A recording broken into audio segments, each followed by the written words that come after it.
বাসি মিষ্টি পাওয়া গিয়েছে, এর চাইতে বড় অপরাধ তো আর হতে পারে না।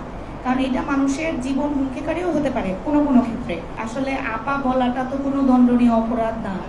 আমার মোবাইল কোর্টে আপাকে আপা বলার জন্য কোনো ধরনের দণ্ড কোনো কিছু করা যায় না। এখন এটা যিনি সংবাদ মাধ্যমে যিনি প্রকাশ করেছেন, এটা ওনার আমি রিকোয়েস্ট করব যে আমার দেশ পত্রিকাকে যে তারা যেন এই বিষয়টা আরেকটু তদন্ত করে আরেকটু জেনে বুঝে যেন তারা এটা করেন। কারণ বাসি মিষ্টি পাওয়া গিয়েছে, এর চাইতে বড় অপরাধ তো আর হতে পারে না। কারণ এটা মানুষের জীবন হুমকিকারীও হতে পারে কোনো কোনো ক্ষেত্রে। বাচ্চারা এটা খায়, বা একজন বলেছেন, আমার সাংবাদিক ভাই একজন বলেছেন যে এটা তো অনেকেই ভোক্তা এটা। তাহলে এই মিষ্টিটা ইভেন আমি তাদেরকে কিন্তু এটাও বলেছি যে এখন এটা নিয়ে গিয়ে যখন বাসায় কেউ কেউ অসুস্থ হবে, সেটার জন্য কি কোনো প্রতিকার আছে? তাকে ডাক্তারের কাছে যেতে হবে বা তাকে করতে হবে।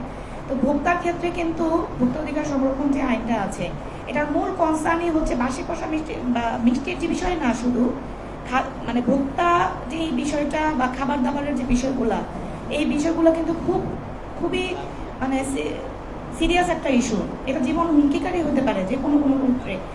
এখন ওই বিষয়টাকে হাইড করে শুধুমাত্র আধা বলায় জরিমানা কি করা যায়, করার কোনো সুযোগ নেই। কোম্পানি এবং ওই ইয়ার বিরুদ্ধে সর্বমোট 50,000 টাকা জরিমানা করা হয়েছে, যেটা কোম্পানির ম্যানেজার তাৎক্ষণিক পরিশোধ করে দিয়েছেন। ভবিষ্যতে ভোক্তা অধিকার রক্ষায় উপজেলা প্রশাসনের কি পরিকল্পনা রয়েছে? ভোক্তা অধিকার রক্ষায় আমরা সর্বোচ্চ শক্ত অবস্থানে আছি। আমাদের মাননীয় প্রধানমন্ত্রী থেকে শুরু করে আমাদের ঊর্ধ্বতন কর্মকর্তারা যারা সবাই এই বিষয়ে খুবই সিরিয়াস এবং খুবই সতর্ক।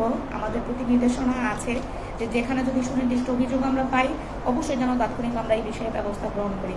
এবং আশা করছি, আমি আমার সর্বোচ্চটা দিয়ে চেষ্টা করছি, এখনো করছি, ভবিষ্যতে আরও চেষ্টা করব। আর আপনারা সহায়তা করলে আশা করি যে আমরা একটা সময় ভালো একটা অবস্থানে আমাদের দেশকে নিয়ে যেতে পারবো।